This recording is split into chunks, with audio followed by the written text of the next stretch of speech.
अस्सलाम वालेकुम, मैं हूँ तहमीन आशिक। आप अपनी स्क्रीन पर ये दो नौजवान खूबसूरत लड़कों की तस्वीर देख रहे हैं। ये दोनों लड़के आपस में सगे भाई हैं। ये दोनों लड़के जरिए मुआश के लिए यूके गए। अल्लाह ने इनकी बाजू पकड़ी और पिछले 8 साल से यूके में मुकीम है। जैसे ही ये लड़के पाकिस्तान आए, इनको गोलियां मारकर कत्ल कर दिया गया और गोलियां भी पूरी 16 मारी गई दोनों लड़कों को। सवाल ये पैदा होता है कि इनकी यहाँ पर किसके साथ दुश्मनी थी। 8 साल से ये यूके रह रहे हैं। 8 साल में बच्चा पैदा होकर लंबा चौड़ा हो जाता है, तो फिर दुश्मनी किसके साथ हो सकती है कि पाकिस्तान आए और आते सार इनको कत्ल कर दिया गया। कातिल कौन है, वजह अनात क्या है, और कातिल क्या रिश्तेदार है या बाहर से है। डिटेल्स की तरफ आती हूँ। शेखुपुरा का ये अफसोसनाक वाकया है जो कि पुलिस स्टेशन सदर की हदूद में आता है। दो भाई हैं। एक भाई का नाम है ज़ेब चीमा जो कि बड़ा भाई है, छोटे का नाम है जैन चीमा जो कि छोटा है। अब जैन चीमा जो है वो अनमैरिड है, उसकी अब तक शादी नहीं हुई। ज़ेब की हम बात करें तो ज़ेब मैरिड है यानी शादीशुदा है, लेकिन रहते दोनों ही यूके में हैं, वहीं पर ये कामकाज करते हैं। 8 साल हो गए इनको यूके गए हुए। साल में 1 या 2 मर्तबा ये पाकिस्तान आते थे अपनी फैमिली से मिलने के लिए। अब जो ज़ेब चीमा है उसकी जो वाइफ है वो भी पाकिस्तान में शेखुपुरा अपने ससुराल यानी सास और ससुर के साथ रहती हैं। अक्टूबर के महीने में साल होता है 2024। ज़ेब आता है यूके से अपनी फैमिली को मिलने के लिए शेखुपुरा। फैमिली से बहुत अच्छे से मुलाकात होती है। पूरे 6 माह फैमिली के साथ कयाम करता है अपनी अम्मी अब्बू फैमिली के साथ।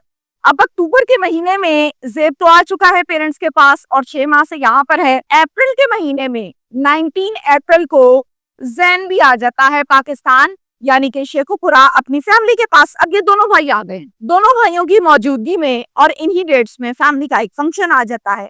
अब इस फैमिली फंक्शन में जो कि डेट बनती है 29 अप्रैल, ये 4 लोग घर से शादी के इवेंट को अटेंड करने के लिए जाते हैं। नंबर 1 जैन, नंबर 2 दूसरा भाई ज़ेब, नंबर 3 ज़ेब की बीवी और नंबर 4 इनकी मदर यानी कि वालिदा। शादी को बेहतरीन अंदाज में अटेंड किया।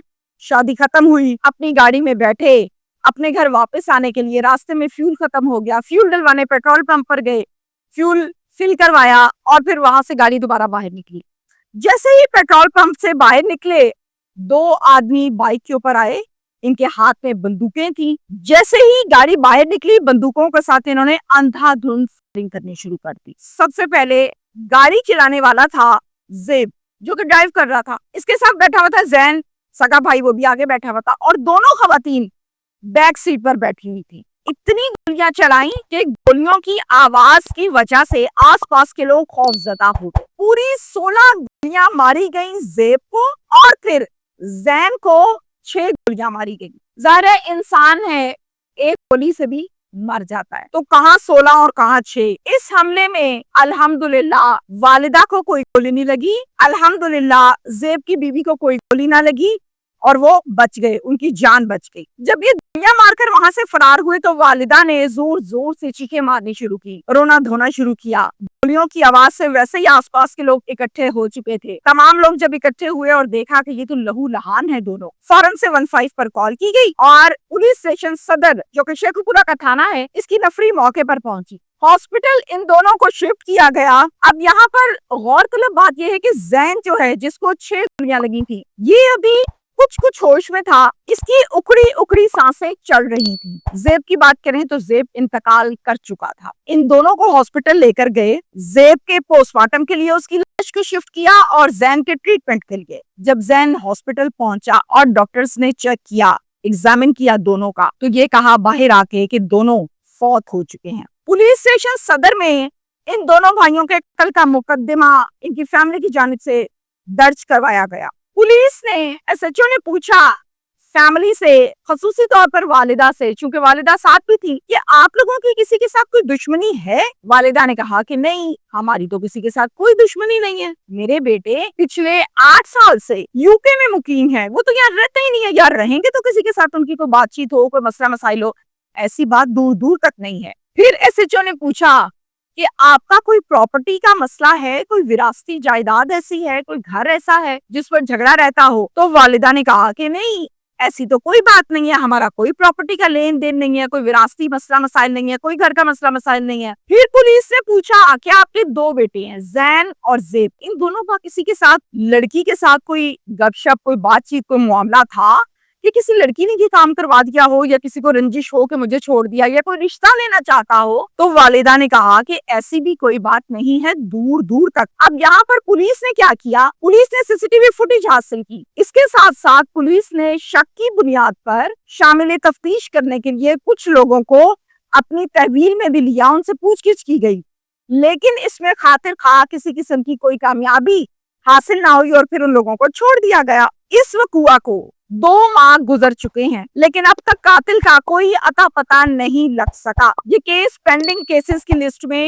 شامل کیا جاتا ہے, ایک اور پینڈنگ کیس کا اضافہ ہو گیا. اب یہاں پر فیملی کا مطالبہ یہ ہے کہ ہمارے بیٹوں کے قاتلوں کو پکڑا جائے, ہمیں انصاف دلوایا جائے, جو کہ ان کا رائٹ ہے, جو کہ ان کا حق ہے. اب جہاں پر ہم بات یہ کرتے ہیں کہ ان کو پتا کیسے چلا کہ یہ 2 لڑکے اس ٹائم پیٹرول فل کروا کے پیٹرول پمپ سے باہر نکلے اور این اس ٹائم ایگزیکٹ پوائنٹ پر گولیاں ماری گئی, تو یہاں سے یہ بات کلیئرلی سمجھ آتی ہے پولیس کو بھی اور وہ تمام لوگ بھی جو کرائم کو ہینڈل کرتے ہیں یا رپورٹ کرتے ہیں کہ پراپر طریقے سے ریکی کی گئی تھی, کس دن کہاں پر کس ٹائم کس نے کس گاڑی پر جانا ہے اور کس ٹائم آنا ہے, اس کے لیے اچھا خاصا کام کیا گیا تھا اور باقاعدہ اس منصوبے کے تحت, اس پلاننگ کے تحت, اس ریکی کے تحت ان کو اینڈ ٹائم پر کیا گیا ہے. اب میں بات کرنا چاہتی ہوں, یہ وقوعے کی ڈیٹیلز میں آپ کو بتا چکی. پاکستان میں مہنگائی بے تحاشا ہے, پاکستان میں بے روزگاری بے تحاشا ہے, پاکستان کے انجینئرز, پاکستان کی نوجوان نسل جو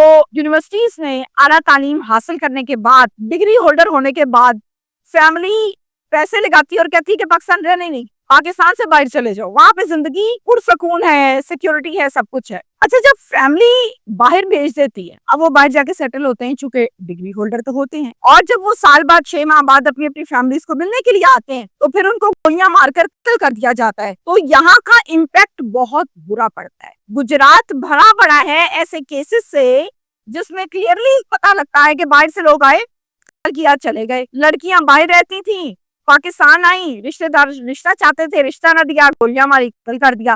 گجرات میں تو ایسے بے تحاشا کیسز سامنے آتے ہیں, تو ایسے تمام اوورسیز جو باہر رہتے ہیں یہاں آتے ہیں, ان کو ٹارگٹ کر دیا جاتا ہے, تو آپ یقین کیجئے امپیکٹ بڑا برا آتا ہے, بڑے برے اثرات آتے ہیں فیملی پر بھی, اور یقیناً پاکستان کا امیج بھی اس سے خراب ہوتا ہے. ظلم کی انتہا نہیں ہے کہ ماں باپ اپنے بچوں پر زندگی کی جمع پونجی لگا کر پڑھاتے ہیں, پھر اس کے بعد مزید پیسہ لگاتے ہیں, باہر سیٹ کرتے ہیں, بچے دن رات محنت کرتے ہیں اپنے پیاروں سے دور رہ کے, اور جب پاکستان آتے ہیں ان کو ملنے کے لیے تو ان کو اس طرح سے بے دردی سے دنیا سے بھون دیا جائے. کیا یہ ظلم کی انتہا نہیں ہے؟ ایسا نہیں ہونا چاہیے. اب یہاں پر پولیس کو چاہیے کہ وہ ہوش کے ناخن لے کہ اس قسم کے جو واقعات ہو رہے ہیں, تو اس قسم کے واقعات کی ایک روک تھام کے لیے پراپر پلاننگ ہونی چاہیے, اور اس کے ساتھ ساتھ جلد از جلد فیملی کا یہ مطالبہ ہے کہ قاتلوں کو گرفتار کیا جائے. Thank you.